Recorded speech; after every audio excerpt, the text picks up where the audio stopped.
everyone. Welcome to Unfiltered Conversations. My name is Babalwa Mcaciso, and today I am joined by a powerhouse. I am joined by the CEO and founder of People Have Influence. Someone that I call a dear friend, someone that comes a long way with me, a person that I look up to for inspiration, a role model, just an amazing human being that has paved the way in the social media industry space and advertising. And she has done so much amazing work. And I'm so honored to have her here today. Phi, welcome. Oh, thank you for having me. Thank you so much for coming. Thank you for having me. This is very exciting. I think long overdue. I think we've Very wanted much to do this for years. We have. Feels like Yeah. years. And I feel the same as you. A little bit nervous, but extremely excited. I think if anything, my face is like showing the excitement. I can see it. Oh my gosh. Thank you so much for coming. You look amazing, by the way. The glow of marriage is definitely showing. You are definitely thriving. And I'm so proud of your journey, how far we've come. From like back in the day when we met. And yeah, thank you so much for coming. I'm super excited to be having this conversation with you. I'm sure that everyone that is listening in today is in for like a ride. And there is just so much to learn from you. And I think every time you and I sit down to have a conversation, it's like one of those encounters where I walk away feeling so full, feeling whole, and just always looking forward to sitting down with you again and just catching up.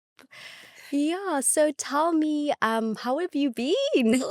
Oh, I love how you also said our journey, because I think we've also had a beautiful journey alongside one another.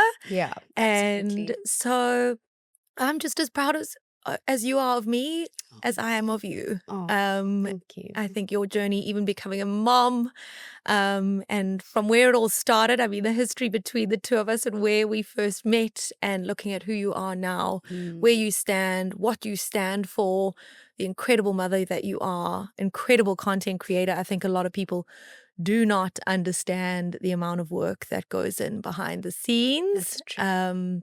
And so it's really an honor and a privilege to be here with you today. This is like a milestone moment when you really do look back in history at where this all began. It is, right? Yeah. So you and I met when we were working at Made. So for those of you guys that don't know, I used to work in the advertising space before becoming a full-time content creator.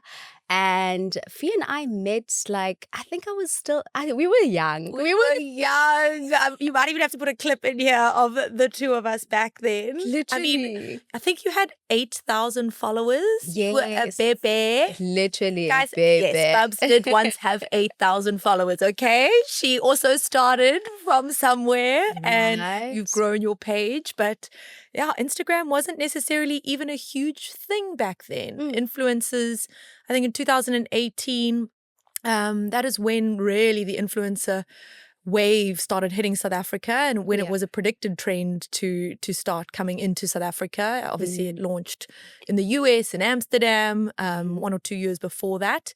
And so we were in advertising. Yes. I was in client service. I had Both also of us, yeah. been made, I think, a couple months before you. Yes. And then this sweet cherub arrived. But there's like this key highlight memory. I mean, we worked on a variety of different brands. Yeah. I think it was like BMW, Yes. Asics, Yes. Red Bull Music Festival. Yes. And my favorite memory, though, was when we had our end of year function. And I mean, I don't know if we can be that unfiltered. No, we but can't. This is unfiltered, like through and through unfiltered. No cap. I vividly remember we had this bus, and it was like fetching all of us to go for our end of year function with everyone. Yeah. And everyone's like, "Where's Bubs? Where's Bubs?" And I was like, I think she's on her way, like she's coming, and I'm like texting on the side, I'm like, girl, where are you? Like the bus is literally leaving, everyone's on the bus.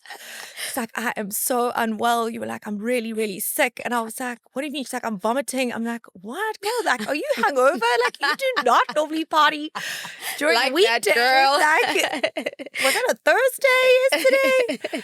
And anyway, you arrived, and I know you were like see-through. You're like, I was like, you don't have to come. Like, you don't look well. You're like, I'm coming. I don't know what's going on. I was like, did you go out I don't like last night? chickening out on things. Also, that I'll force myself.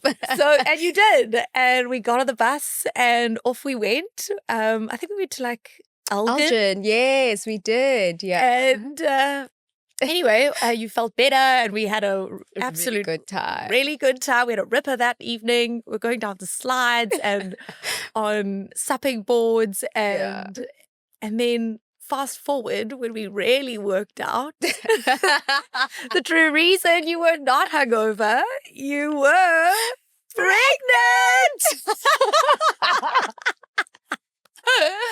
How crazy. Oh, How crazy. I think the most awesome thing is like being able to go back to that day, and then, you know, we were young, we were working in advertising, and I think even being at that age and falling pregnant, I mean, I was so excited. I was like, woohoo, count me in, Nanny Mac feed. I know you did. Oh, man. And that was where little Uko was literally in the oven. Legit.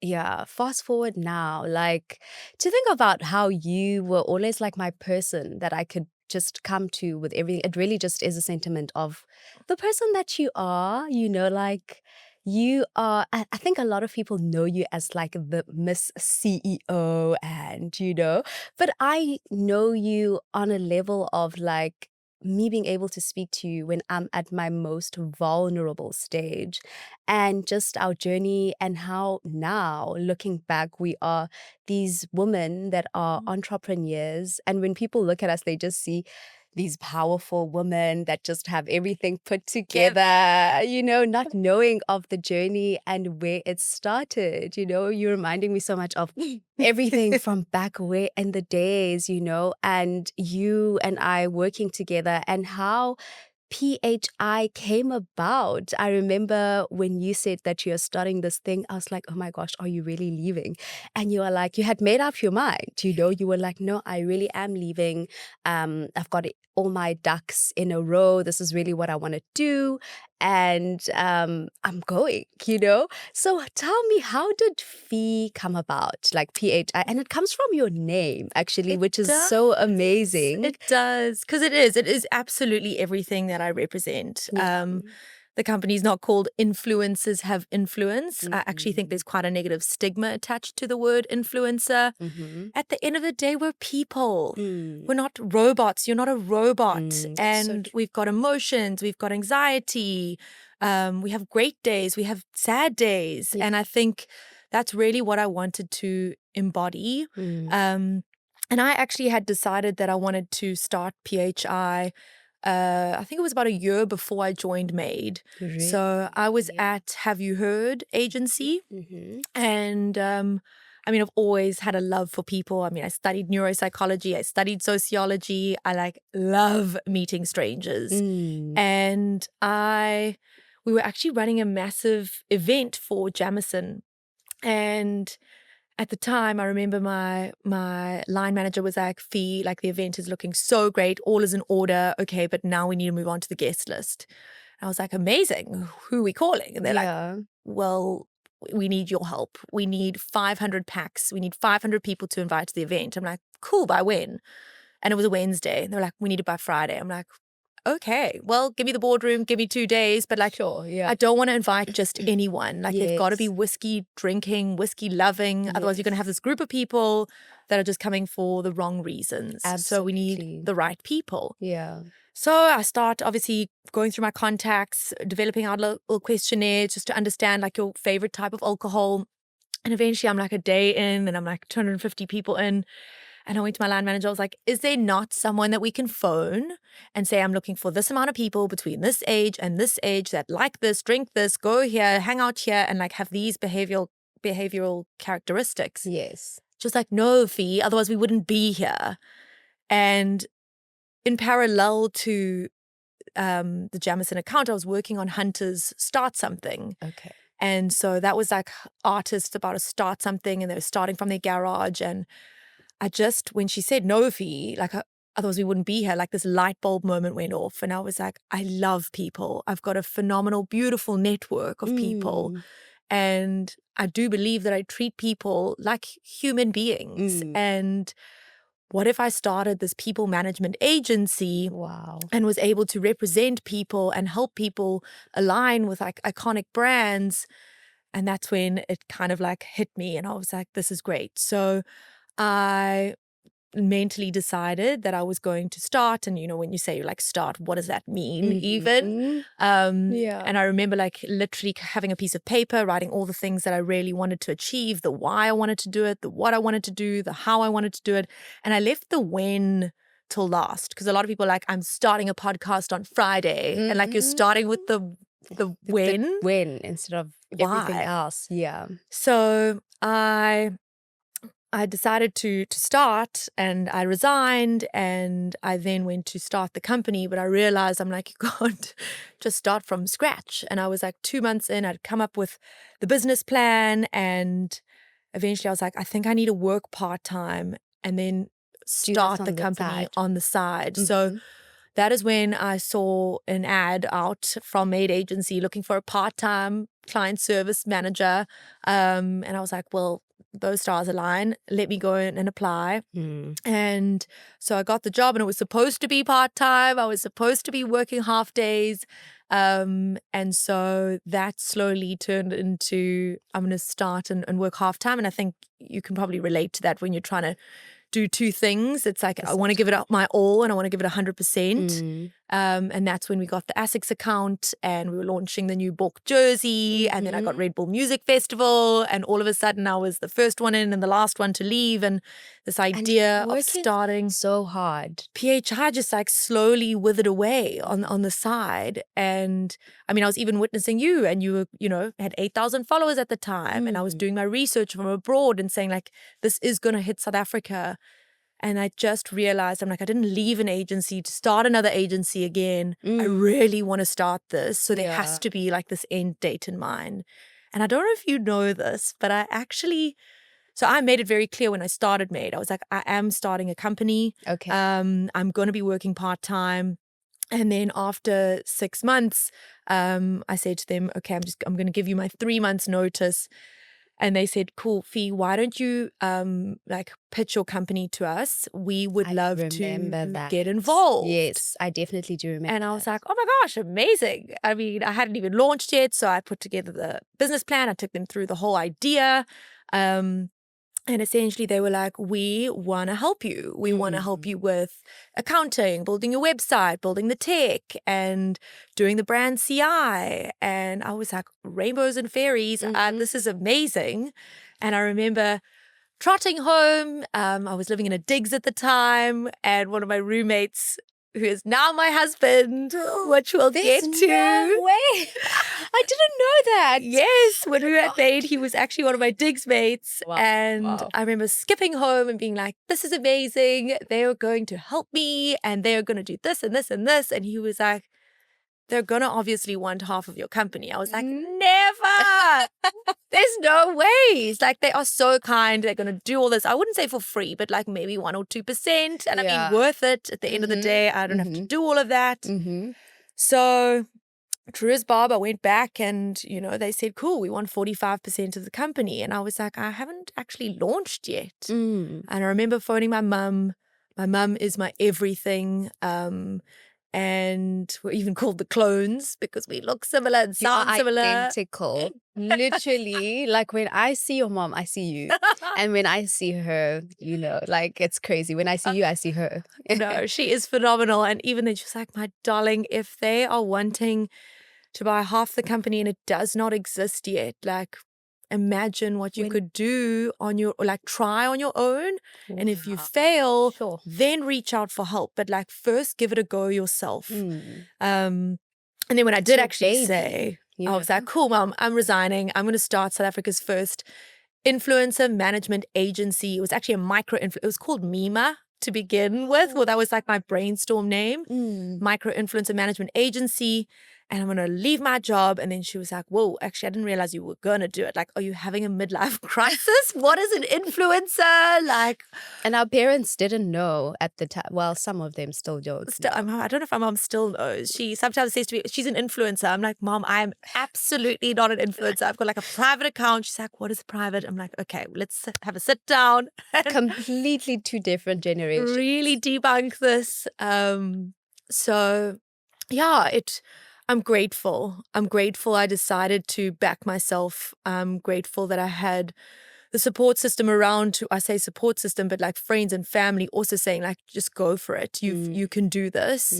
But because it takes a huge mental shift to go, and I'm structured. I like to be in an office and I like to have my days planned. And then all of a sudden, like you're sitting behind a laptop and like you're starting this thing, and like I remember even getting like a no reply back, and I was like, oh, my first mail, and I was like, oh, that's actually okay. Everybody says do not reply there, but it was not easy. I can imagine, because you obviously leave the corporate environment where you have a secured salary every month that is guaranteed. It comes whether you perform or don't perform. To completely having this time where you're your own boss. And a lot of people don't know, like they don't have the skill set of being their own boss, because you have yourself alone to be accountable to. There's nobody else that holds you accountable. So here you are having to leave your 9-to-5 job, starting in a safety blanket, literally, with all these clients, starting your own thing. Take me through that whole experience, because I think we sat in the boardroom and you were showing me that this is like when you finally said, okay, I'm leaving. Please don't tell anyone. This is my company. Starting this thing. This person said they wanted to take X amount from the company, and I absolutely cannot do that because they have no understanding of what I'm trying to build. And this is something special. It's something that has never been done before. It's my baby. Like, take me through that whole, what was going on in your mind, Absolutely. I think for me, it always starts with the why. Why are you wanting to do this? And I mean, for me, my biggest reason was that I really felt like South Africa had incredible people and had incredible talent that sometimes didn't even believe in their own selves. And so how could I create a space and an environment that was going to help facilitate people to recognize their worth, value their worth, and value the worth of others. And it was not easy. A great tip to anyone also wanting to start something, I may sound minuscule, but like wake up, shower, get dressed, like change your clothing. I mean, every single day I would wake up, shower, and I'm like a polo neck, collared shirt kind of girl. You will never see me without a blazer or a collared shirt. Even my pajamas are collared shirts. But for me, it was regardless if I was meeting no one or someone, it was like super important for me to get up, shower, change, and get behind a desk. It works for me. It might not work for everyone. And so that at least if every single day you are putting one foot in front of the other. If you're having a great day, have a great day. Like, keep going. If you're not having a great day, that's also okay. But as you say, like, what happens in the dark is what's going to shine through in the night. That is absolutely And so true. without that safety blanket of the finances coming through, you've got a lot more pressure on yourself to also get something started. And I knew what I wanted to do. I knew my why.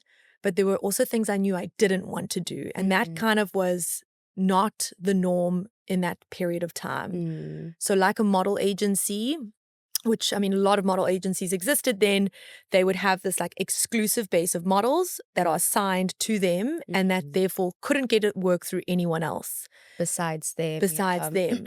And so that's what I knew I didn't want, because if my why was to empower people to get alternate work, like if you became exclusive to me and you got reached out to by another client or another agency and I was preventing you from doing that, then I'm not actually helping facilitate that. So I remember from day one, I was like, I'm not going to be exclusive. And people were like, Phi, you're never going to make money. And I was like, no, I'm just going to make it an alternate way. And then the second thing was, for me, I really did not want to take 1% commission from any of the people that I represented. And they're like, Phi, you're definitely not going to make money, because like that's how you do it. You have them exclusive and you take a commission from theirs.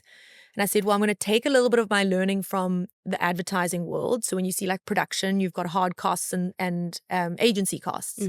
So I would rather and be very transparent. Like, this is the talent's cost, and like a hard cost on a production shoot when you're hiring gear. And like, I'm not going to take a percentage of the gear. I'm going to say, that is the production hard cost. And then the cost of me to come up with a strategy and manage the client liaison, like that'll be my cost. So that's not necessarily fixated on how great the talent's cost is. So because I was also doing it in a different way, it did take me longer. I had to work harder. And I also realized that I'm one human, so there's also only so much time that I have in a day. So in the beginning, I realized, and you will remember because you were one of my first golden nuggets. And a golden nugget at that time, I mean, the golden nuggets were like diamonds in the rough that I really believed in, that maybe didn't believe in themselves, but that I had no doubt in my mind were going to make it huge one day. And I'm like, you believed in me. Yeah, like, I mean, look at you now. I clearly got something right. I definitely got something right. You did. That's your eye, actually. You've got such a gift of being able to step in and see the potential in something. And just the way your mind works in general is just so special, because you see greatness in things where I'm like, really? And then you make it happen. I'm like, oh, wow. But you say I see it, but it's also hot. Like, I felt that with you, and it's a feeling. And I trust my gut a lot, if anything, a little bit too much. But it's a feeling. Like, ironically, when I was starting, like, I just had this feeling. I was like, you are incredible. You, at the time now, were a young mother, and like momfluencer didn't really even exist at the time. But, you know, you had a little bit of beauty content and you had some fashion content. And I was like, I don't have money, but I've got time. So what I can do is help, you know, build a little media kit, and taking my learnings from traditional advertising, where you've got this deck and you're presenting like, this is what people are worth. And when I say that, like, I'm not showing like stats and numbers, I'm actually speaking about you as a human. So I think that was trying to get across that it was really important that there was one picture actually of all the golden nuggets, and it was you. And I'll actually probably rehearse it. On the left-hand side, I've got Babalwa. She's a momfluencer. She's under the age of 24. She's got 2 kids. And, you know, she's going to wear a full face of makeup, but she's also going to take all of her makeup off on screen. Like, she's vulnerable, she's raw, and people can relate to her. You know, next to her, we've got Alex McGregor. She's a fitness and an actress. We've got Candy Bod. She's in wellness. We've got Kundai Morapa, aka Kenji. He's from Sabotage Elite, which is parkour. You know, they run and jump from buildings. And then we've got the Peterson twins. And I had like the golden nuggets were a variety of people who are in very niche categories. Jenny. She was actually the double for Wednesday now, and she was a ballerina and a stunt woman. I remember, and they were just like beautiful people that I connected with, and I really believed were going to be big one day. They just needed someone to believe in them and to help facilitate them with client comms, getting them those deals. And so it was how the agency started, and in saying that, it also landed up being the biggest transition that I went through, because what I realized is I was now trying to get everyone and what is your brand wish list, and let me go and approach those. Yes. I mean, I hate to say it, but you were a favorite. And so when all the clients are like, cool, we want her, then I was like, why is Bubs getting chosen so much? Like, why is it not me? And then I feel like a mom that's got kids, and I'm like, we were your favoritism. I mean, a lot of people even still now, like the Peterson twins still call me Mama Phi. Like, literally, it's a thing. Yeah. But I think my biggest strength is being a people pleaser. Yeah. But I think it's also my biggest weakness. Sure. Being a people pleaser, where I would land up giving my all to the point that there were some days when I was completely empty. And I think I'm sure you can relate to that as well. You also give your heart and your soul and everything into every relationship, every conversation. And, you know, when people realize that I'm here to help, you know, that word is actually quite interesting. Now that when I even see it, like, can you help me with this? I'm like, careful who you're helping, because there's a lot of people that need it and will just take. Yeah. Like, you need to have boundaries as the helper. Yeah. Otherwise, the people you're helping they don't have the boundaries. Yeah. So you, as the person helping, must have those boundaries. Yeah. Sure. So that was probably my biggest learning, because I was like speaking so much about diversity in age, in demographic, in niches. So like the photo itself had a combined following of 400,000 followers, but there was 380,000 unique followers, meaning there was an overlap of 20,000, which is minuscule. So when you're having people on a campaign, even call it ASICS, you're having a running brand, you don't want to have 10 runners that all have the same people following them. So true. Valid. Yeah. Because then you're actually reaching the same audience. Yeah. So I like really try to educate my clients and brands on like the importance of unique following. And so when I was doing that, they'd be like, okay, amazing. Love the ballerina stunt woman, but now I want like 10 of her. And I realize now I'm like trying to juggle. If I don't get 10 more, then Jenny doesn't get the job. And if I don't get, 5 more moms, then Bubs is not going to get the job. And so I'm now like trying to balance between celebrating this diversity of all these categories whilst also managing people and helping them on an individual basis. And I've then only got that much time in a day. Sure, yeah. So as much as I wish I was an octopus and had a gazillion arms, I've always wanted a twin as well. I'm like, can I not have a doppelganger? I realized that maybe I need some form of tech that would help essentially facilitate this. So in that scenario, you either, when it came to the tech, it was like, do I build, beg, borrow, buy, or steal? Ooh. Definitely wasn't going to steal. But it shows how principled you are, because some other business people would steal because they are out for profits. I mean, very, very true. Very true. I didn't have the money to build from scratch. And so that is where I went. I didn't go internationally, but I met with people around the world, in Germany, in Switzerland, in Australia, digitally, to see who had tech that would allow me to help facilitate. So now if I've got Bubs and you're on like 4 different jobs, I can actually make sure that there's a system and I'm getting all the content in. So it's going to help streamline my productive flow. And I landed up meeting a team which is obviously called Humans. This was in 2017, and they flew out to meet me. I had basically built wireframes of what I wanted to build and what I wanted it to look like. I wanted to be able to have rating stars. I wanted to be able, like when you go to a doctor or a gynae, I hate to say it, but they're like, hey, Bubs, like last time you were here, Uko was X old, and they remember that information. So that for me was really important to get to remember people on a human level as well. And how could then the tech allow me to be productive, but like keep a log of like human information. Yeah.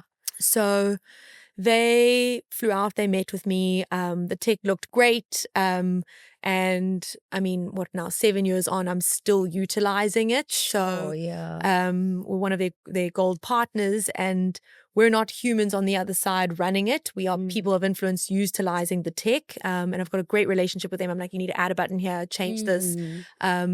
But for me, it was actually the Zara campaign. Yes. In 2018. Huge, actually. And Zara approached humans and said, we are wanting to launch in South Africa. We want to do something disruptive. We want to do something huge.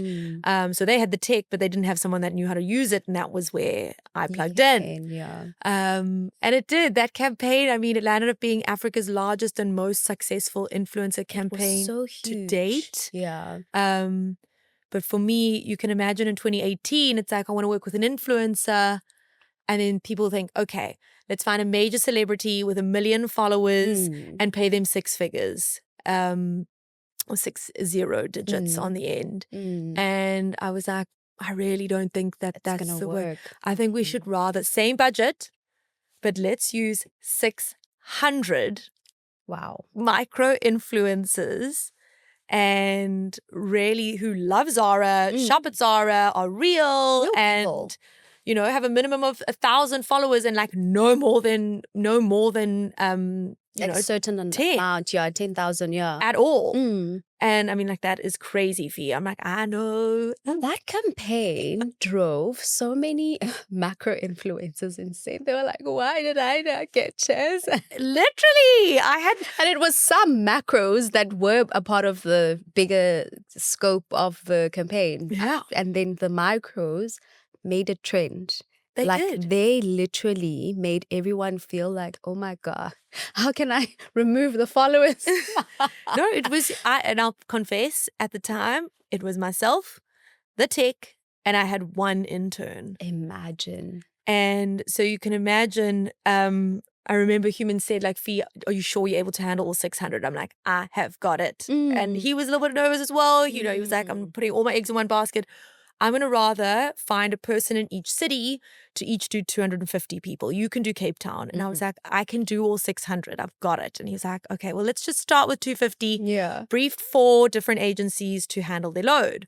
And so it wasn't what we did, it's how we did it that was so different. Yeah. I mean, it's Zara. If any micro with 1,000 followers says, like, Zara wants to work with you, they're going to be like, lose first it. of all, and they're like, is this real? Is this a scam? What do I need to do? Who is people of influence? So I realized I needed to explain all of that, make people feel comfortable and confident with the job that was at hand, what was needed of them, and what I needed in order to dispatch their delivery. And so I had built a microsite to explain it. This is People of Influence, linked out to our website. And you're going to get 1,500 Rand digital voucher, and in exchange for one story. So we asked really little of them. And instead of saying, like, you're going to get a bag and you're going to, let them have the creative freedom to, like, choose what they want. And so I remember all I needed to do was get their delivery address and cell phone number for the contact delivery guy to make contact. And so we had our deadline, and obviously I'd built the system, and then you had sent a link, so people now knew what was needed from me. If you're willing to, wanting to take part, all you need to do is fill in this, download Humans, connect your app, so you'll get paid out 10 days after the campaign. So the system was set up, you think before you action, and I was like really proud. Don't know if I slept. And then I remember phoning Pierre on the Friday, and I was like, Pierre, he's like, how you going, Phi? And I was like, oh, I'm done. It's in your mailbox. And it was due at 8 o'clock on Monday morning, and it was 4 p.m. on the Friday. And he's never sworn. And he was like, what the? I was like, what do you mean? He's like, are you serious? I'm like, well, open your mailbox. I'm like literally I was going to get a massage because I honestly think I'd been like exhausted. Yeah. He's like, Phi, okay, I see what you mean. You have got it. We need your help. And I'm like, what do you mean? He's like, we've got 4 responses, like from Joburg. Everyone thinks it's a scam. Like, I don't know what you did or how you went about it. But like, I was like, well, how did you go about it? Yeah. And the other agencies were just DMing like a URL via DM, like Zara wants to work with you. I mean, that just screams scammy. Yeah, literally. Don't click the link. So he was like, okay, I need your help. Please, can you take on Joburg rest. and Cape Town and Durban? And I was like, got it. He's like, when's the deadline? When have I got? He's like, same deadline. So I was like, cool. The system's in place, the structure's in place. Okay. Let me go. So fast forward, I did. I managed to achieve and get the list all together, landed up taking on the 600. We dispatched, well, I wasn't actually the courier facility. I'd handed over all the delivery addresses and they dispatched 600 deliveries. I will never forget, you phoned me. So I remember you received, it was like this beautiful box and a suede bag, and you were like so excited and you posted a story like, my voucher just arrived. Silly me. And someone paused your story, took a screenshot, zoomed in and used my actual voucher. Your voucher code. So I was like, girl. He was like, are you okay? I remember you phoning me. I was like, what? How crazy. People were so desperate for those vouchers. As I was trying to use, I was like, thank you, Lord. I'm so excited for my voucher. Woo! As I was trying to use my voucher, someone had used it, like immediately. Oh, that was quick. They actually get a high five for being that quick. But it shows how viral that campaign was because people were so like hunting for those vouchers. No, it got savage. I remember even phoning the client being like, listen, we're going to need another voucher for Bubs. Someone like, I can't even say hacked her, but like what they went through they've already used it. I need backup. So, and that wasn't the only case. Like people were desperate. So in a nutshell, what I also loved was that the marketing manager of Zara was like, let them post whatever. Yeah. If the delivery box is broken and damaged, post it. If it was late, post it. Like the only two things, Phi, is like they can't be naked and they can't swear. I said, got it. It was like giving such creative freedom and trusting the people. And when it's on such a mass scale as well, call me crazy, but I mean like that's the power of people. That is the power of people. And I feel like that's one thing I truly love about PHI is the fact that you have been in the game now for like 7 years, but one thing that has really just remained constant is how you don't change the narrative about social media advertising. You've always remained like it needs to be authentic. It needs to speak to your audience in a way that's like as authentic as possible. And I think that's really what makes you different and stand out in all the other, like amongst all the other different agencies that exist now, you know, because they are obviously, you started this, you were the first specialized influencer marketing agency in the country, and other agencies that were doing traditional advertising decided to follow suit and include influencer marketing as one of the offerings. Right.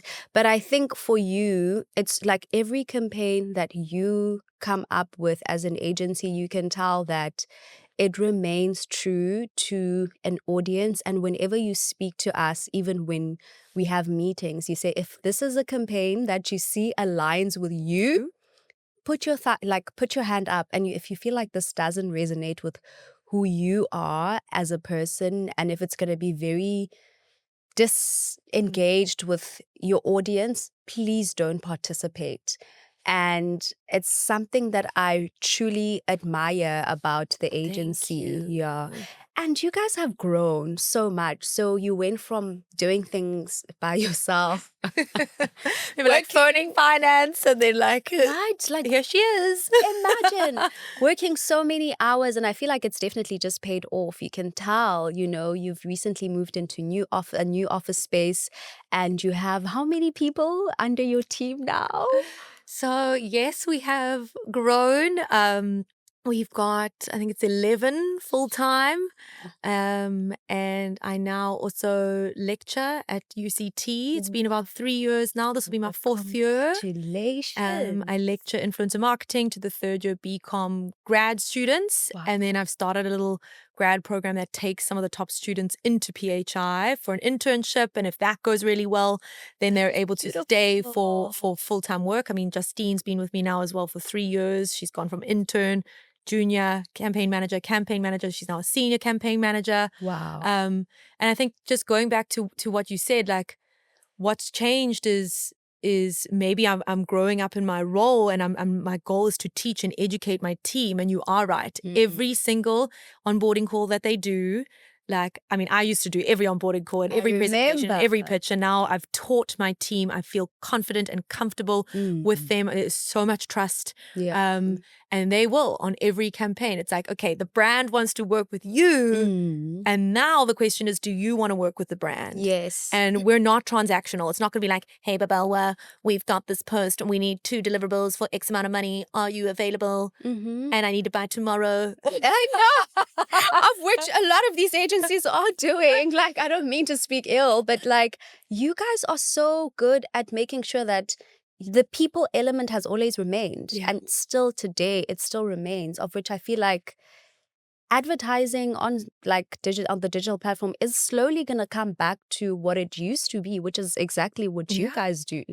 And I think you're so right. And yes, it means that I lose business because, but I'm okay with that because it's not serving me, because it's also not serving the people. Yeah. So there are certain clients that are going to come in and be like, I don't care who we have, I don't want to pay. I just want to do trade exchanges. And, I really need this content by Friday. And they're like panicky. And I'm like, we're not going to be able to be your agency because you're going to be doing the influencers a disservice. They're not going to be able to shoot quality content. It's going to be rushed. It's going to be unstrategic. And then you're just like, why did I hoping even and praying that something goes right? That is not who we are. Please feel free. Here's a whole Google search bar of a million other agencies that will do that for you. And I think that's something that I really am grateful for the team as well. That's filtered down into the team where if a client's saying like, I need the list, where is the list? Like I need it tomorrow. And they'll be like, it would be in your best interest if you gave us at least 4 days, 5 days even, to get back to you with a really great list. Of people options. And I think, because we're not exclusive still now, we're not like regurgitating the same group of people. We have on most of our campaigns, we've got like, I'd say half of the people, maybe even a third we've worked with before, but then even a third of them or 2/3 of them are fresh faces that we've never worked with before. Like Woolies Beauty, for example. I mean, they pitched for 50. I was like, let's make it 100. And they've got their lead agency, that of was course, a beautiful campaign, thank you. They're back for round 3 this year. I think the team sat last week or presented last week for Beauty Is You. But that was something I'm really proud of. Where, I mean, I remember she was saying like, Phi, we need like a beautiful, diverse mix. Like we can't be working with the same people. I'm like, well, then you've come to the right place. We had 100 incredible people. I think maybe 80% of them they'd never worked with before. Sure. And to see people with, whether it be 2,000 followers all the way up, there was a strategy in terms of the tier, heavy hitters, you were one of them. And then we're going to have your macros and then your micros and then your nanos. They're just as important. They'll have different roles to play. Yes. And we'll phase it. So phase 1 is that you'll create video. And if you perform really well, then you move into phase 2, you get more work, you can move into stills. Wow. And then boom, if you perform well in that regard, then you can get selected for phase 3, which is actually billboards. And there were some women, I mean, we had diversity from 21 all the way up to 67 in age. Wow. When it comes to like Pantone of skin color, it wasn't just like we need brown. I had 11 shades of brown. And to the team, I was like, okay, we need more. Like I really wanted to make religion. It was diversity across all religions. And that's really important to me as well, gender neutral. I wanted an albino or a few, and I had a one-armed makeup artist. Like it was beautiful, Zizi. I cried actually when I watched one of the videos. I was like, oh my God. And for a campaign about a beauty brand where they're like, trying to promote beauty products, I'm like, why don't they just like explain what beauty is. really means to them? Yeah. And like take off your makeup and like your scars and your wrinkles. They show life. And so it was just really well received because it was so raw and real and authentic. And thank you for saying that as well, because it is something that from day one was incredibly important to us. It will take us longer to obviously develop, but at the end of the day, it's doing the right thing and doing it the right way. Sure. And it's, for me, it's not about the money. It isn't. If you're chasing the money first and foremost, it will not come in any way, shape, or form how you desire it to be. Sure. And so when you're doing something because you love it and your why is still so strong and cemented and you've got that rock solid foundation, I do believe that that is when you're living your purpose. When you can wake up and say, like, if I wasn't to be paid, would I still be doing this? For me, the answer is yes, I would. Reach, sister. I would. Absolutely. And I feel like for me, like on this journey, I don't even, sometimes there's certain campaigns that I see, oh my God, people have, influence has launched this campaign and I was not part of it. I used to get so touched. But I actually sat down with myself and I was like, I'm so glad, in fact, because I know that anything that is for me, I will be a part of it. And anything that, oh, this is not Babs, like it wouldn't fit with her audience, it really would just be her taking the job, like for monetary reasons, you would say, no, she's not going to be included in this. And that is really like what I love about, everything that you stand for and everything that you represent. So what would you say, like, your biggest learnings have been in the industry? Like, you have pioneered in a male-dominated industry as a woman, like putting pitches together and having to pitch to huge clients. Like, what would you say your biggest learning has been? Great question. I think it's to stay true to your why. I think often when you forget that, and that can happen, self-doubt comes into play. You maybe then question, like, why am I doing this? I've been in many boardroom scenarios where I'm definitely the youngest, definitely the shortest. I mean, I'm tiny. I've always been tiny. But I think when I even started, I remember phoning my mom and being like, I think I should dye my hair. Like, I know I'm naturally blonde, but I think it's doing me a disservice. So I'm thinking of like dyeing my hair brown and like getting some glasses, like spectacles. So that people take you more seriously. And she was like, honey, no, absolutely not. If anything, you're going to dye your hair blonder and just be you. Like, there's a reason why you are who you are. Absolutely. And you know what? I may not be everyone's cup of tea. And I'm okay with that because I would rather be a few people's shot of whiskey. Amen. I love that. I absolutely love that. Sure, that is actually so beautiful. And I feel like as a person in the industry as well, there's so much that I've learned, from you, obviously working with you in close proximity, just seeing you working so hard to building such a successful business that employs so many different people, I really just want to know as well, like, what is the one thing that just keeps you going? Love that one too. So I do know I have a lot of energy. Never on a good day. I don't even drink coffee. That's a red cappuccino right there. No, I do not need caffeine. If I had caffeine, you will see me shoot off the walls. So, I think my like inner drive and passion and doing what I love is what keeps me going. And I think if anything, I need to, and I'm still nowadays also learning the like power of setting up boundaries. Because as I say, like, if I didn't have to sleep, I wouldn't. I even said now we're moving into our new offices, I'm like, ooh, could I get a single bed inside there? Because then I could just and then Take a nap. And then wake up, and then I just don't have to even go home.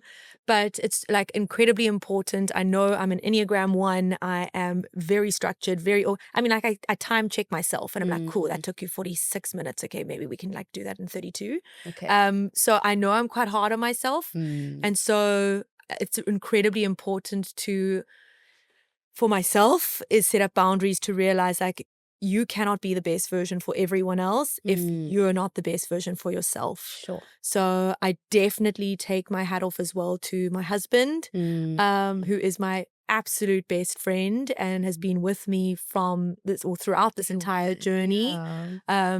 He definitely teaches me and reminds me that it's like okay to sit and do nothing. I say nothing. I feel like paralyzed when I'm like, what should I be doing? Anything. Can I reorganize the spice cabinet? But that it's just as important to also switch off and try, not be available 24/7. So having your person, and I know Zola is that as well for you. Absolutely. Where we like go get us. We got to-do lists like this Every day. We are like, oh my gosh, I'm going to launch like 3 other businesses. I mean, you even also got your B&M loungewear on the side. I mean, like multifaceted. And I mean, like I wake up sometimes in the middle of the night and I'm like, that's a great idea. And then I'll like flesh it out and I'll like put it down. I'm like, okay, questions to consider. Da, da, da, da. My hubby's like, Angel, right? Going back down. I'm going back down. But I think the most important thing was to set up boundaries, to realize in the morning I'm not available for an hour. I do not speak. I am not online. I'm not on Instagram in the morning. I am not checking mails. My first hour is like, be with your husband, play with your dogs. I've got 2 little fur babies. They are so I know, cute. literally. I mean, I think you met Coco when she was even a tiny puppy. And I want to babysit. Yes, you have been, and you need to again, please. The boys will love them. So being with my dogs and, journaling, I've got a gratitude journal. Wow. I mean, Coco ate a few pages out of it more recently, which bugs my OCD brain more than anything. But every morning I wake up and I'm saying, what am I grateful for? And there's like 3 things that I'm grateful for. What are the 3 things that could happen today in order to consider this day productive? Because often I think we like have that great day and you're like, these are all the things I need to get done today. And then you can like maybe get through a few of them and then you're like, was this successful? So setting goals. So in the morning, if I wake up and like these things I could achieve by the end of the day, then my day is successful. Even if there's one thing on the list, like it could be a huge task. It could be like build the pitch proposal for X client. And that's like, a huge task. And then cool, you can give yourself the time to do that. And then just like a daily reminder, I am what? And like I am human. I am only capable of doing so much, I am grateful and I live by the word gratitude. I think beautiful. If I am grateful for everything that I have in my life, everything that I've worked for, everyone that's touched me in so many different ways, and making sure that I still definitely dedicate time for my friends, for my family, for my close network, for my husband first and foremost. Because as much as I would love to be a boss lady 24/7, it is physically impossible. And so ensuring I get outside, and I mean I used to dance professionally, so making sure that I still move my body, and I don't do it necessarily I think exercise is like therapy at the same time. It is actually. More than even like a fitness regime, and like falling in love with the why you're doing it. That's so profound. I feel like that is so true, because you really can't pour from an empty cup. You need to be able to fill your own cup in order for you to be the best version of yourself for everyone else around you as well. And I love the fact that you've said, even about boundaries, that they are so important to have. And no is a sentence. And you don't have to say why as well. If you're like not able to make it somewhere, it's like, unfortunately, I'm not available. I won't be able to make it. Yeah. You don't actually, to every person, have to say Explain why yourself. Yeah. and explain yourself. That's so, so true. You recently went to Cannes, the Cannes Film Festival. Cannes Lions Festival of Creativity. Everyone thinks it was the film festival. Oh! Film festival is when like what? Eva Longoria goes for like actresses, actors and actresses. So, but I see why you thought that. I also did. Literally did say that to everyone. Well, that makes me probably sound like looked an at me like, actress. So there's the you Cannes sure? Film Festival and then there's the Cannes Lions. oh, I see. So Cannes Lions, it's like basically all the ad agencies from around the world, from, Publicis to Ogilvy's to Saatchi's to everyone's creating incredible massive campaigns for BMW and Vodacom and Dove and Sure. So all these amazing campaigns, and like the Luries on a small scale here, they're entering them into the Cannes Lion Awards. Sure. So it's like an agency advertising ad land bonanza, Hectic. for lack of a better word. How many days is it? It is 5 days, and it's literally in the south of France, and there are massive auditoriums where they've got different speakers in each different auditorium. And you obviously buy a pass. I'll talk to you about the prices of passes. It's astronomical. Hectic. And then a lot of tech brands will like have massive activations along the south of France beachfront. So there's like Google and TikTok took over the Carlton Hotel. So they'll have like TikTok soirees, and then there's Canva, and then there's LinkedIn and like all these different Meta Lounge, and they all have massive activations. And it's like a festival. It's like a massive, like going to Tomorrowland, but it's like a festival of the advertising world. So life-changing experience, it is right? hectic. I was really nervous. I actually nearly didn't go. You spoke, actually. Yes. How was that? So, I mean, as I say, I was really grateful. I couldn't believe. So Deloitte had reached out.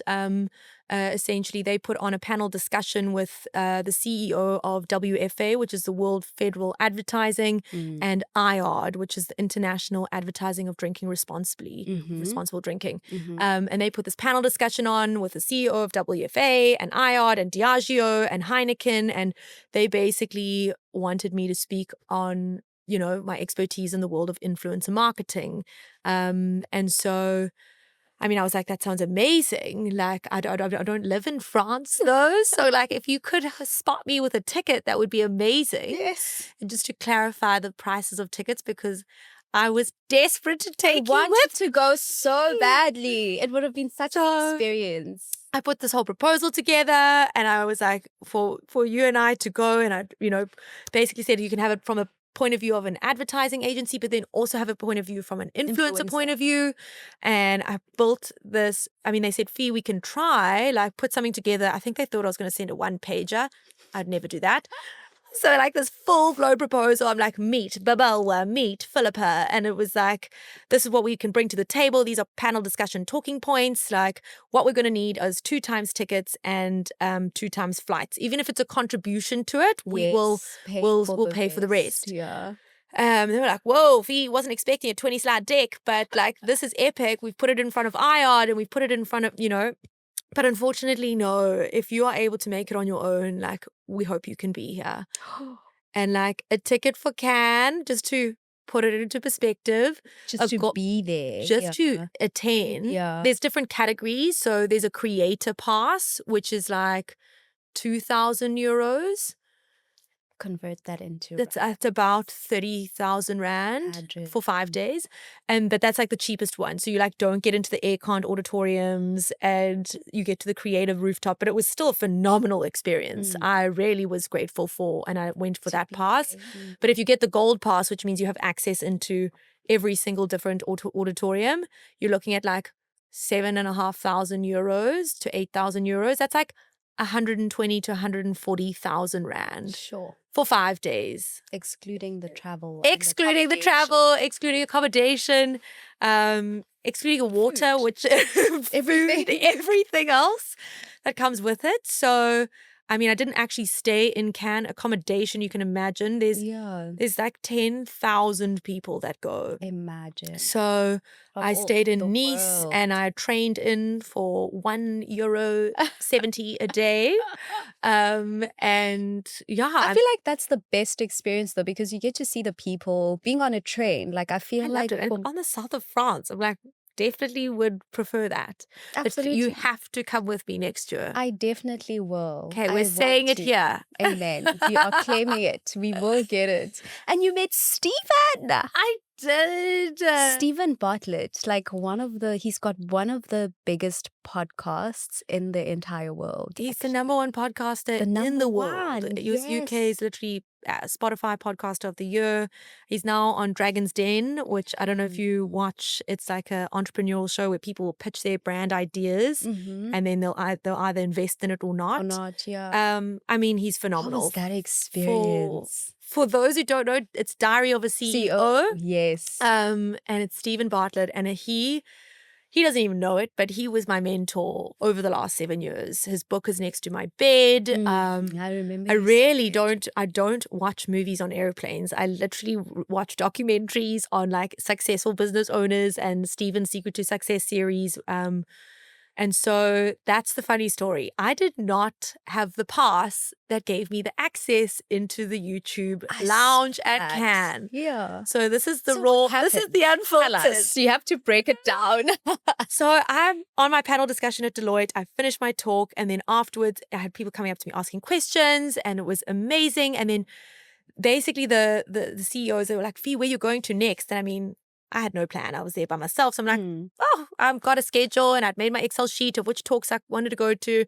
They're like, well, we're going to Stephen Bartlett. And I was like, oh, I wish. I was like, well, I don't have a ticket to get in, but I'll walk there with you guys and I'll see you in. And even if I just get to like see the top of his hair or something, I could be like, I saw him. Yeah. So we walked along. We went to the YouTube tent, and they frolicked in, and you know, they were all they didn't work for Google, so that I wasn't able to get in. So I just wangled up to the front and I said hi to the lady at the front. I was like, how does one get inside here? And she was like, well, you need a ticket or a pass, or you need to work for Google or know someone that works for Google. And I was like, cool. Neither of those three things. So, and it's hot, girl. It's like 37 degrees in the shade. So there was this ice cream truck next door, or like opposite the entrance where like the queue ropes were, and we were there like 45 minutes early. So I sat under this ice cream truck and I was basically snooping people walking in because they all had lanyards. And I was like, let me see if I could see someone's lanyard that says that they work for Google. And like 10 minutes, 15 minutes, and then I spot him, like, boom, spotted.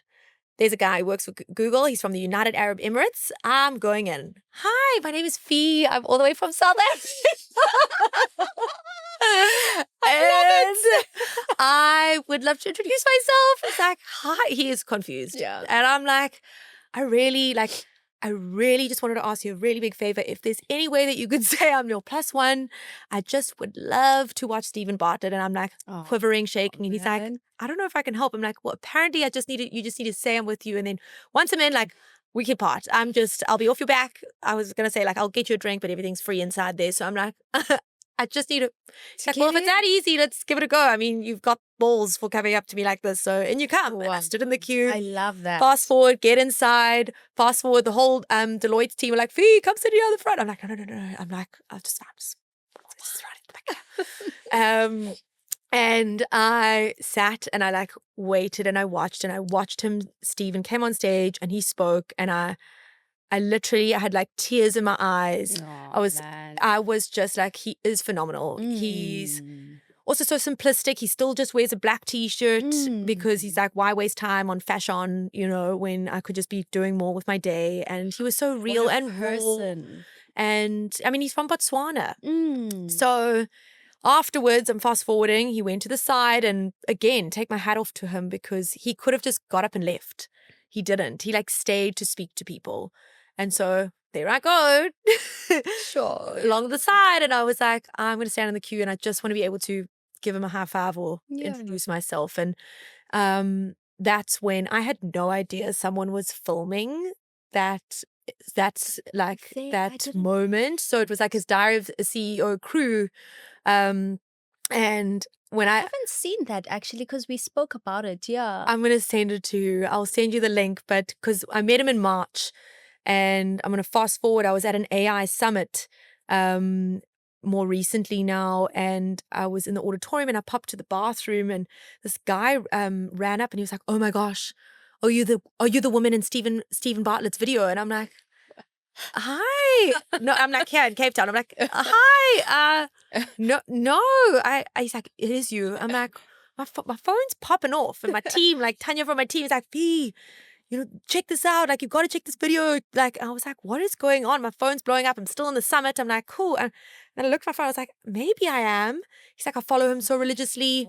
And he had basically, the moment that he had, the team had captured of me meeting him, he posted on YouTube to start, then on LinkedIn a week later, then on Facebook a week later, and with the subject line of, "This lady made my day, my week, my month." Yes. And I mean, I think it's reached like over 1.5 million views, and just this moment, and it just blew up. And I think for me, it was like, how could I have made an impact in a tiny split seconds of meeting him? I say split seconds, like we chatted for like 5-10 minutes, but like, how could I have made such an impact on a man that has made such an impact on me? So many, for all these years. So many people's lives as well. That is such a blessing.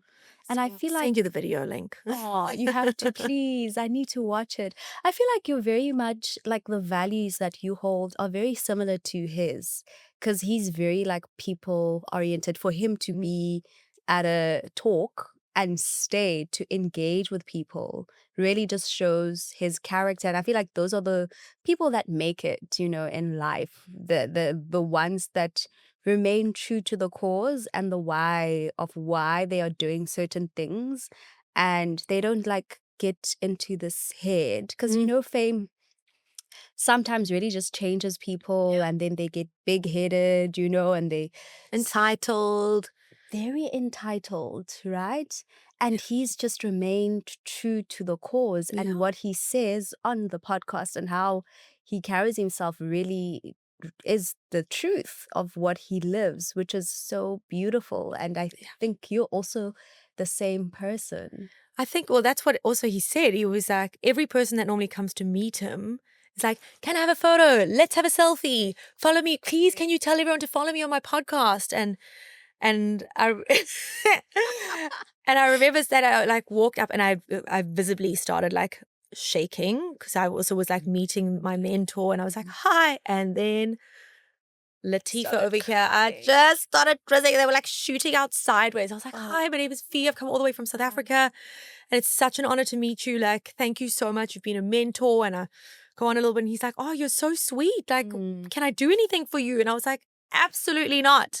You've done enough. Like, I don't need anything from you." And I think he was quite taken aback by the fact that I didn't need him for anything or want anything out of him, or, I just wanted to meet him and say thank you. Yeah. And he was like, no, like, I really feel like I've got to do something for you. And I was like, you really don't. You've touched my life. You've mentored so many people around the world. Like, and he was like, "Come here, you're so sweet." And we hugged it out. And that is so sweet.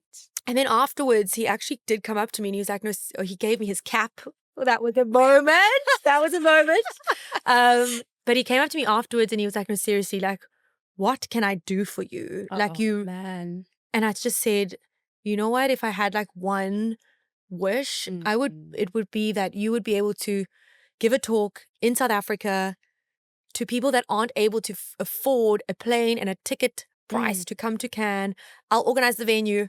I'll organize the location. But if you could just speak to inspire on the masses, but in South Africa, in Cape Town." Wow. And he was like, "Done." Oh my God. It's like, I've just bought a house in Cape Town and he's busy actually writing his second book. Wow. So that is also on my on my manifestation list. Yes. So Mama You need to make that event happen. So it will. I'll be there. You will be there. I'm saying it here now. It is going to happen. I also have to believe that it will in order for it to happen. But it was a beautiful moment because I think that's also what spearheaded myself into realizing, like, you haven't told your story. And to people that do know you, like behind the scenes, I mean, you know the raw, real, good day, bad day version of myself. And likewise with you, it's so beautiful to know someone's, story behind the scenes, why they are who they are, what makes them who they are, what drives them. And so it was a really cool moment, one I will never forget. And watch the space, I guess. I can't wait for that. I feel like there's certain moments in our lives where you feel like, I wish I could bucket this in a tin, and whenever I'm feeling down, and just open it up and rewatch it. Yeah, literally, and just rewatch it. But thankfully for you, you had someone recording that moment of which you can literally just go watch it whenever you feel, like sad or I don't know, discouraged or whatever. Yeah, man, that's so beautiful. I've got one more question to ask because I feel like we've just rambled our way throughout. We could speak for hours. If this But could be a 7-hour podcast, we would rock it strong. Totally. But it's so nice talking to you. I know. Because I feel like you just have such a beautiful way of, sharing your stories, and like I can sort of like paint a picture and just follow through in my mind, of all of these different scenarios and situations. But like if there's one thing that you would say you could have done differently in your journey, is there something that you think you could have done differently in your journey now that you look back and you're like, you know? Great question. I think looking back, if I had a magic wand and I could change anything, I wouldn't. Wow. Because I really do believe, and I'm talking about sometimes even like the darkest of dark days, like a really, terrible scenario that happened.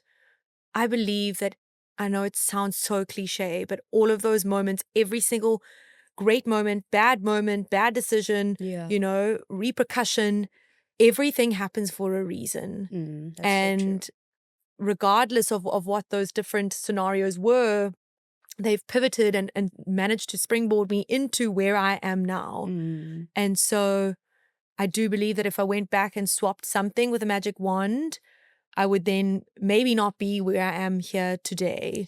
And I'm incredibly grateful for where I am, with the highs, with the lows, that I wouldn't want to change that at all, because I think at the end of the day, like, we do only have one life to live. That's true. And I really do try and make the most of every single day on this planet and not take it for granted.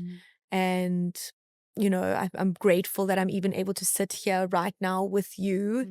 Also knowing the journey that we've been through together, watching you go from being a young mum and to then having two incredibly gorgeous children, watching you go from working agency and then dabbling in part-time and like side hustle content creation to like evolving into a full-time content creator, but also a full-time mom. Like, it comes with a lot. Yeah. And sometimes people don't necessarily realize that, we too have days where we are exhausted and we don't want to do anything. And bad days. Yeah. Like, and that's where we can stick up for one another. Like, I remember there was a campaign and I think you were in hospital. You were literally on a drip. Literally. And I remember the team was like, we can't get hold of Babs. I'm like, guys, something must be wrong. Like, drastically wrong. And I remember checking in and you were like, you sent me a photo of the drip and I was like, Babalwa, are you okay? Like, how can I help? I can go fetch the kids from school. So drugged up, and I was even replying to literally, and I was like, I can fetch the kids. Like, don't worry about the campaign. Like, team, phone them, get like a week, 2 weeks pushed out. But like treating someone like a human being. Wow. And realizing that we're not robots. We also are humans. And there is also so much we can do in a day and in a week and in a year. And to also make sure that, I'm sure you do too, like setting those boundaries and realizing, you can't take every single brief on in the world as much as you would love to. Yeah. So if I look back, I can't even say I would regret, clients that came on and were awful, like treated the team badly. I wouldn't take it back because it made them stronger. It made us stronger. It made us realize who we don't want to be working with moving forward. It's like a proud moment now where I am okay with declining incoming briefs. If they don't believe in people, if they are not willing to even give creative freedom, I get this feeling and I'm like, you are here for alternate reasons. And I have a phenomenal team. I would not be where I am. I would not be sitting here even now without my incredible team. That, I trust incredibly, that will execute work to high quality, make every single content creator feel heard, feel seen, feel validated. And everything that I value has been passed on and filtered down through the company, where I don't even know sometimes what content's going live when. I don't know that Tandi's late and, C-Claire needed a 2-hour extension and because my team's got it. They are well equipped. And we have fun. At the end of the day, I don't want a robot agency of like ones. We'll kill each other. But they've got so much love for what it is that they do. And I can feel that love coming through on campaigns as well. You can see it. You definitely see that. And sometimes it's so weird because you've trained them so well. I feel like I'm talking to you sometimes. Yay! I'm like, well, that's their heart. Did she write this message? Honestly, because you really have trained them that well. That's so beautiful and profound. One more thing. What would you say to a young woman out there or a young man that is listening to this and they are feeling down, lost, and they don't know like what they need to do for their lives? Like, what kind of motivation would you give them? Yeah. So the first thing is you're not alone. Like there's a lot of us that feel and go through those motions. So just to make you at first and foremost realize you're not alone. We all have ups and downs. And I'll use this analogy of a heartbeat. I firmly believe that if we didn't have ups and downs, we would be flatlining and we would be dead. That's so true. So it's okay to not be okay. Let's start there. And then when it comes to like, I'm feeling lost or I'm feeling confused or I don't have direction, I think it's always important to realize, what is your purpose? But if you also don't know what your purpose is or you're feeling lost from that, take it really simple. Get a pen and paper down. Or definitely get some fresh air. Walk outside. You'll be so surprised by like smells and sounds and fresh air and moving your body, what that can really do. That's natural medicine in my mind. That's true. And basically just like creating the space for you to have clarity in order to think before actioning and writing down like these are things that I really love to do and would bring me joy. So for example, that could be, like making a cup of coffee in the morning and taking it to my mum or my partner or, making a healthy meal, like everything. I'm talking like leaving the office, driving in to see the security guard, like what are all those small micro moments that bring you joy in your day? And what do you love to do? If you love, editing or if you love content creation, like you have to be accountable for what it is that you put in. And first of all, realizing what the things that you love. And then on the other side, these are things that I don't love. And once you've got those like clearly defined, it's now working out in my days, what percentage am I actually spending doing the things that I really love? And then what am I spending not doing the things that I love? Sure. And how do I kind of transfer that percentage? And that's when it comes to setting goals and realistic goals, where start off with, on a weekly basis. Don't go from, I'm going to post every single day, 3 days a week, 5 days a week, 3 times a day. Like, just start small, and so that you can build that momentum.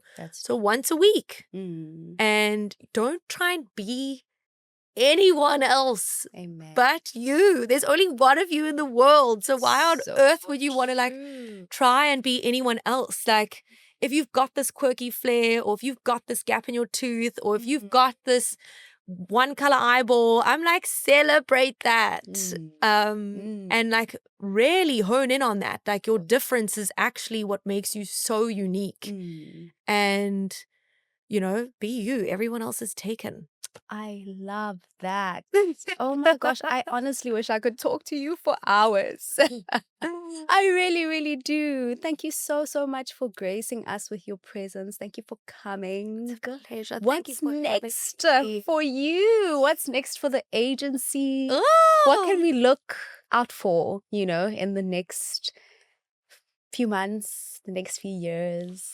Okay, well, so we've just moved office space, as I said. We just signed a 3-year lease. So on the long-term basis, PHI is going absolutely nowhere. If anything, we are going to just be getting stronger and staying in the niche of influencer marketing, but kind of like, if that was like the ice cream, how do we add the flaky and the sprinkles on top to like elevate campaigns even more? And how do we also upskill creators even more to be better at what it is that they do? So there's something that I'm working on over here. I love that. In order to help facilitate that. And as I say, I'm not necessarily working in the company now. My team has absolutely got it waxed. Don't get me wrong. I'm still meeting with new clients and bringing in the business. And then when I've got it, I'm like, cool, I'm going to hand over now. If you're ready to brief, you'll chat to Teagues and Maddie.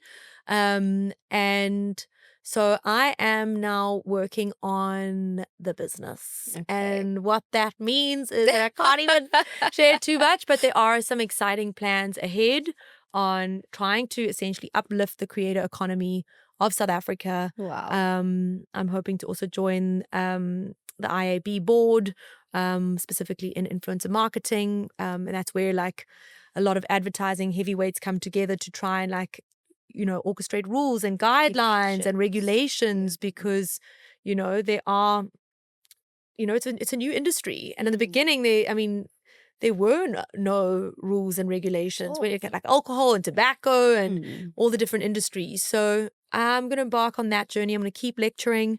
I'm looking forward to seeing how and what, while staying true to my why of people and celebrating people, how and what the new ventures are in uplifting the creator economy of South Africa. Sure. Yeah. So, and that watch is the space. loaded. That's it's loaded. It's so loaded.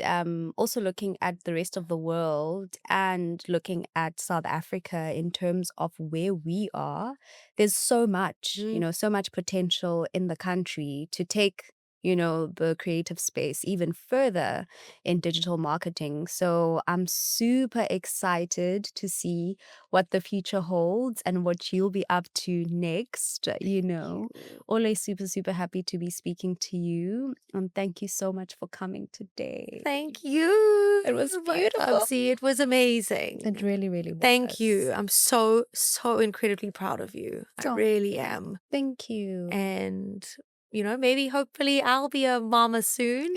We'll be continuing this friendship and love between the two of us. I have no doubt, and for many years to come. So thank you. Thank you so much. Very, very grateful. Amen. Thank you so much to everyone that listened in, and for those of you that watched. Until next time, from me to you, much love. Mwah!